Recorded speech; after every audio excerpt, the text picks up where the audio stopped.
वैष्णवी हागवणे या संदर्भामध्ये पुणे शहरामध्ये घटली, ज्यामुळं पुणे शहरच नाही तर महाराष्ट्र पूर्ण हा हल्लेला आहे. आणि हा समाज ज्या वेळेला ह्या चर्चा ह्या न्यूज सगळीकडे पसरतात त्यावेळेला मराठा समाजाच्या मोठ्या प्रमाणात बदनामी झालेली आहे.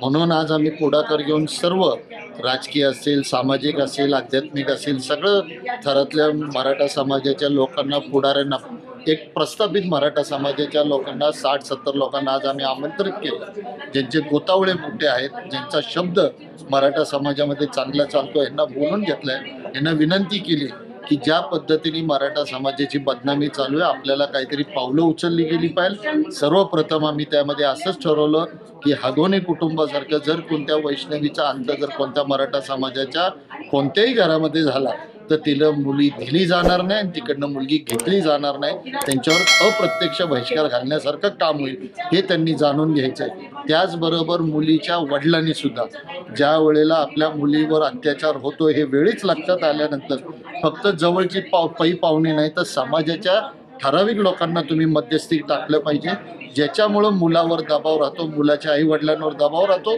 आणि मुलीला जीव द्यावीची वेळ येणार नाही. त्याचबरोबर त्या मुलीला आपल्या आईवडिलांकडनं एक उत्तम पाठिंबा, मॉरल सपोर्ट असला पाहिजे. लग्न करण्याच्या अगोदर मुलीला स्वावलंबी बनवलं पाहिजे. अशा सगळ्या गोष्टी. त्याचबरोबर हे जे काही चावी द्यायची, गाडी द्यायची, सोनं द्यायचं, या सगळ्याला आता येणाऱ्या काळामध्ये आळा बसला पाहिजे. आणि कोणताही पुढारी, जे आम्ही इथं आज उपस्थित होतो त्यांनी आम्ही आमच्या घरापासून सुरू करणार आहोत.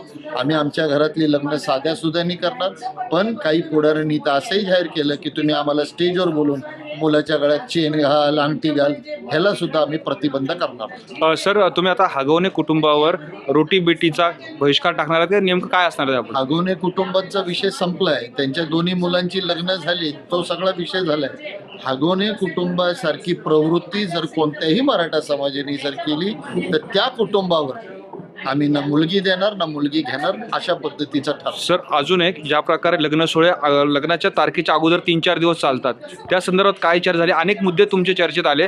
कशा प्रकारचा एक संदेश देताय तुम्ही? हाच एक विषय आम्ही सांगितलं की जेवढी लोक मोठी आहेत, ज्याची ऐपत आहे, ज्याची तो 10-5 कोटी रुपये खर्च करू शकतो, तो स्वतःच्या मुलाची लग्न 100-200 लोकांमध्ये उरकतो. पण त्याचं अनुकरण करणारी जी लोक आहेत, जे आपली 5 गुंठे जागा, 1 एकर जागा विकतात आणि मग आपल्या नवरदेवाला हेलिकॉप्टरमधनं आणि मुलीची एंट्री अशी कर, हे जे जमिनी विकून करतात त्या लोकांना प्रतिबंध केलं पाहिजे. मोठ्यांचं अनुकरण करू नये, याचे प्रशिक्षण आता